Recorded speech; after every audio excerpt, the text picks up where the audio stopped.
Dodge City and in the territory on west, there's just one way to handle the killers and the spoilers, and that's with a U.S. Marshal and the smell of Gunsmoke.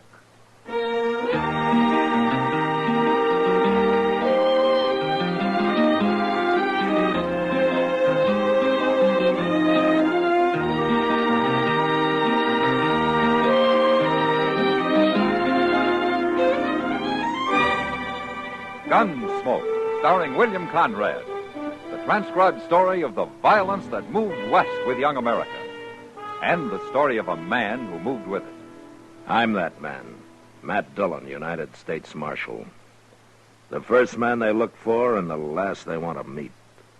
It's a chancy job, and it makes a man watchful and a little lonely.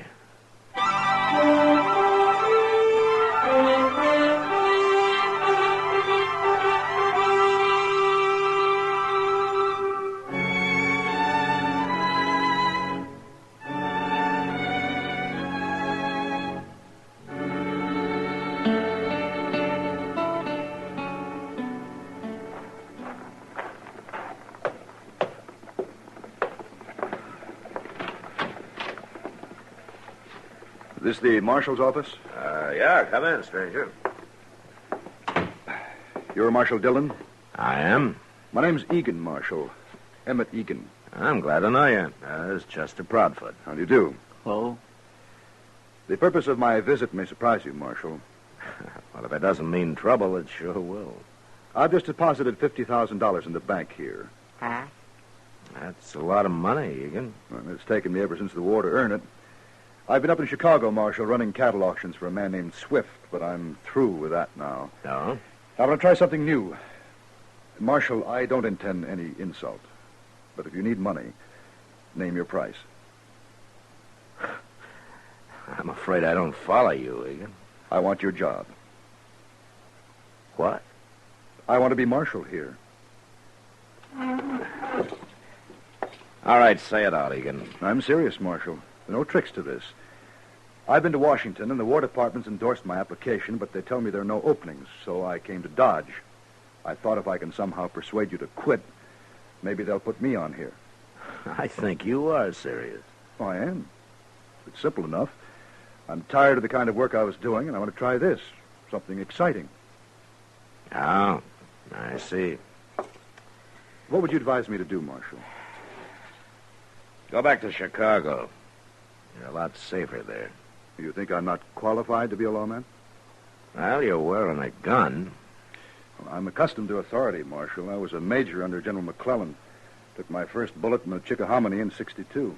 I see. Is this your first trip to the frontier, Mr. Egan? It's my first since '67. Uh-huh. Well, I still advise you to go back to Chicago. No, Marshal? All right, Mr. Egan, you want this job so bad, you can have it, as far as I'm concerned. Now, Mr. Dillon. There's very little money in it and absolutely no thanks. I've been a live target for every drunken bum and glory hunter in Kansas about long enough. You mean it, Marshal? Yeah, but on one condition. Yeah? That you hang around for a week, see what it's like. And then if you still want it... Oh, I'll want it all right. All right, then we'll start right now. I'm ready. What do we do first? You all set, Chester? My. Yes, sir, I guess so. All right, then follow me.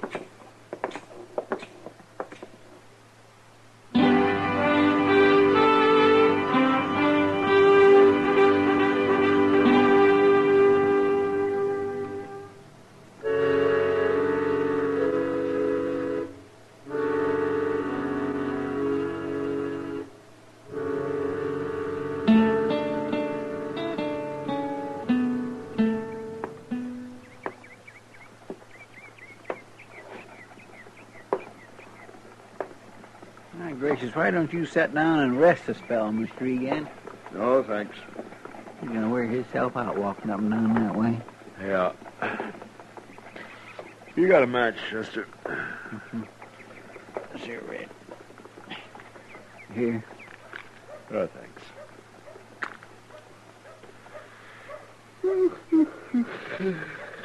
Dodge sure ain't very lively today, is it? Not very. If I only had me a knife, I could do a little whittling. Now, what happened to your knife, Chester? Well, it was about wore out, so I traded it to a small kid I know for a flipper. Why don't you get yourself another one? Mr. Dillon, I am so mean poor, I just couldn't stand the outlay of another knife. Yeah, I forgot. Hey, look there. Somebody hadn't ought to be in town. Oh, where? Who? That fella coming up the street, riding that sleigh back to old Broodmare, see him? He looks like a farmer. If you call a man whose wife hoes a 10-yard patch of mealy potatoes a farmer, then he's one, all right. You said he shouldn't be in town. He can't be very dangerous. He's dangerous to himself. Oh, what do you mean? Why, he gets a doggone drunk every time he comes in here. He can't hardly climb back up on that old mare. And when he does, he usually falls off summers before he gets home and lays out there on the prairie all night like a dead man. It's a pure wonder he ain't been et by something. Oh, Marshal, we've been hanging around this porch for 3 hours. I'm beginning to feel like a bum myself. Now, that's part of the job, Egan. Keeping an eye on things, we call it. Keeping an eye on things. You and Chester both are fighting to stay awake. Are you calling it quits, Egan? Oh, no. Of course not. Well, then let's go get a cup of coffee, huh? It'll be dark soon, and we can start making the rounds.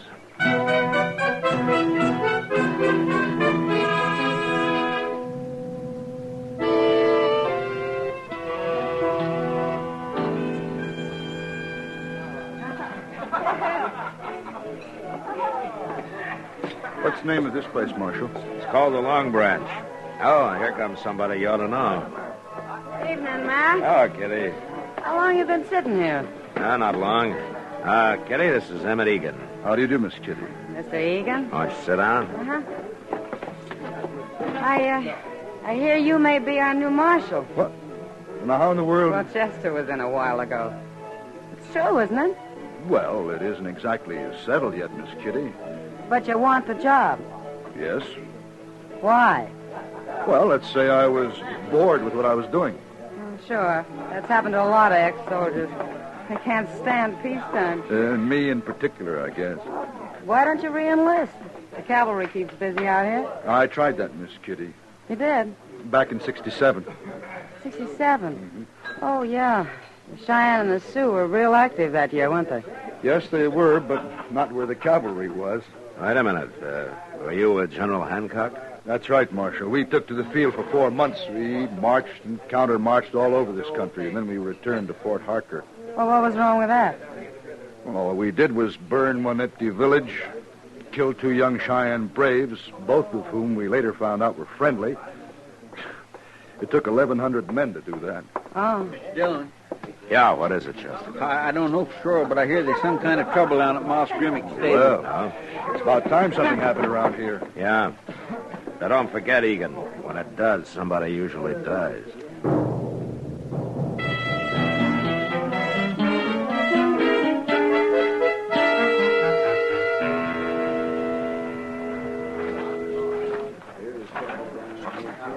What's the trouble here, men? Where's Moss Grimmick, Chester? Well, he ain't here, Mr. Dillon. They say Leonard Phibbs there's the one who knows about it. Oh, Phibbs, a little sodbuster? Yes, sir. Hey, Phibbs, come here. What's going on here, Phibbs? Inside, Marshal. Back there in the stall. Oh, what's back there? Bad, Marshal, real bad. Don't nobody go in there. It's real bad. What is? Who's in there, Phibbs? Not even you, Marshal. Not nobody. Leave him alone, I'm warning you. Oh, he ain't got good sense, Mr. Dillon. No use talking to him. It's real bad in there. Yeah, something's got him scared half to death. I'm going to go take a look. You stay here, Chester. I'm going with you, Marshal. Look, Egan, I don't know what's in there. It could be a crazy man with a gun looking for blood. It could be anything. Action is what I came here for, Marshal, and you said I could hang around. All right. But you get out of the way if there's any shooting. I'm not entirely a novice with a gun, Marshal. No, but you're not a professional either. Now stay at least 10 paces behind me. Right. You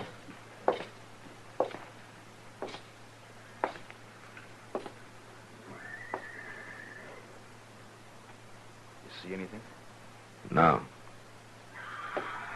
It's Marshal Dillon. Who's in here? Come on, speak up. Maybe he's hiding, waiting for you. Well, he can't see me any better than I can see him. You're taking an awful chance, Marshal. You stay where you are, Egan. What? What's this?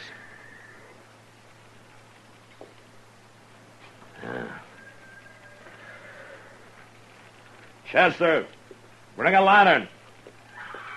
All right, Egan. What is it, Marshal? Nothing we have to kill. What do you mean? You'll see when Chester brings a light. Oh, he's coming. What have you found, Mr. Dillon? Hold the lantern over here, Chester. That's over. Oh, my goodness. Somebody's gone and hung a man. So that's it. That poor devil. Was this a lynching, Marshal? No, Egan, that's old Tom Sanders. He's been drunk for 20 years. Yeah, I guess he finally decided to break the habit. You won't get any action out of this.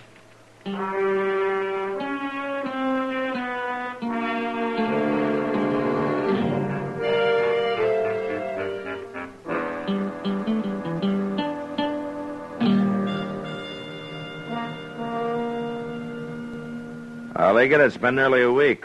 Enough excitement for you? I must admit, Marshal, it's not quite what I'd expected. Somehow the idea Marshal was always busy, doing things. You mean gunfighting? I've told you I don't think gunfighting's necessary. Yeah, I remember. Any man accustomed to command should be able to control these Dodge City ruffians without much trouble. I only draw my gun as a last resort, Egan. And besides, you haven't seen any of these men in action yet. I still want the job, Marshal. Yeah, I know. Oh, Matt? Yeah, come on in, Doc. Say, Matt, you'd better get over the Texas Trail. Oh? You know those fellas Gear and Bozeman? Yeah, I know him. Well, they've got that poor little Leonard Phibbs at the bar there, and they're trying to make him pay for their drinks. He's broke, of course, so they're beating him up. They're doing it real slowly, bit by bit. I tell you, it just makes you sick to watch it. All right, Doc. Wait, Marshal. Yeah, what? Let me handle this. Look, Egan, Gear and Bozeman may be a couple of bullies, but that doesn't mean they're not dangerous. They are. Are you afraid I might be able to handle them, Marshal? Well? Okay, go ahead. Here, take my badge. Tell them you're a deputy. Thank you, Marshal. You gotta learn one way or the other.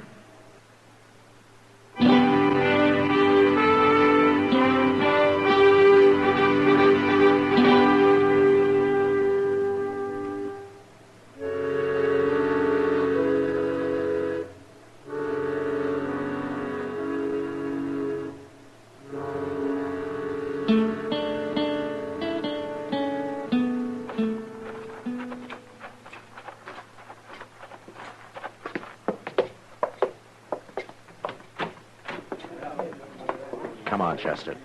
I knew you wouldn't leave Mr. Egan all alone. Nobody will look for us coming in the back door. Hey, let's move a little closer. Egan's facing him, Mr. Dillon. Yeah. Oh, look at poor little Phibbs. They got him all bloody. What makes you think you can do this to a man? Is there no law where you come from? We come from Dodge, Mr. Deputy. Where do you come from? Are you Bozeman or Gear? I'm Bozeman, Mr. Deputy. I'm the one who generally does the talking, but we both do the fighting. You're out of order, Bozeman. What's that? I said you're out of order. I will not tolerate your insolence. I'm not sure, Mr. Deputy. But are you saying you don't like us? That's enough. You and Gear will turn and face the bar while I take your guns.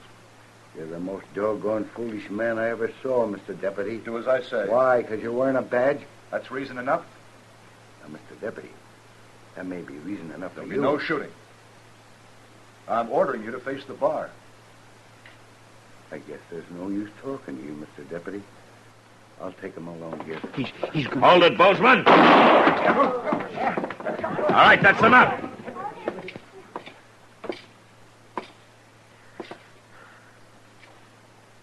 Now, go ahead, Bozeman. Try it again. Now, wait, Marshal. You knew he couldn't handle a gun. You know I can. Is that it?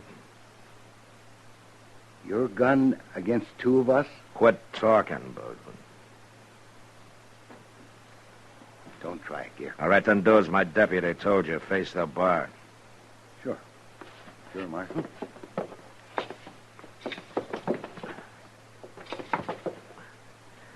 Chester, Yes, sir. You want me to lock him up, Mr. Dillon? here are the guns, Chester. I'll be at Doc's. Maybe he can save Bozeman here from hanging.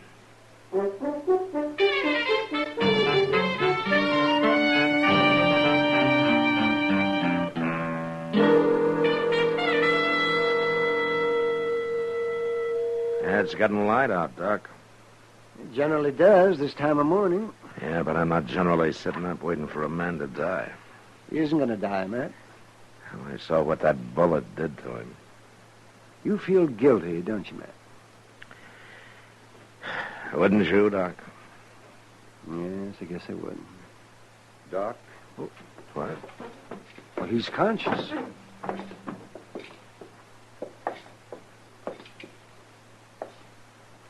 Well, how do you feel, Egan? Pretty fair, Doc. I've been lying here, listening to you talk. Well, you mean you've been conscious for some time? Half hour, maybe. I wanted to get my head clear. Well, a few weeks in bed and it'll be clear enough. I guess I was lucky. If that bullet had gone 1 inch to the left, you'd have died on the floor, Egan. You were lucky, all right. God protects fools and drunkards, isn't it? Marshal Dillon, Yeah. I heard you saying you felt guilty about this. It wasn't your fault. And I should have known what had happened. But I heard you telling Doc how it happened. You faced them the same way I did. They didn't shoot you. It's a little different with me, Egan. How? This is my profession. I've handled enough men to be professional. Egan, why do you think Bozeman did what I told him to do? Because he knew you'd shoot if he didn't? He not only knew I'd shoot, he knew I'd kill him. He knows I can handle a gun pretty well. And that part of the profession they don't teach in the Army. Takes years and years to learn. Well, I can't complain anymore about there not being enough action, can I, Marshal? Yeah, your week's up today, Egan. Do you want the job? Marshal, you ever been in California? Not for some time. I hear things are pretty active out there. I'll write you and tell you all about it.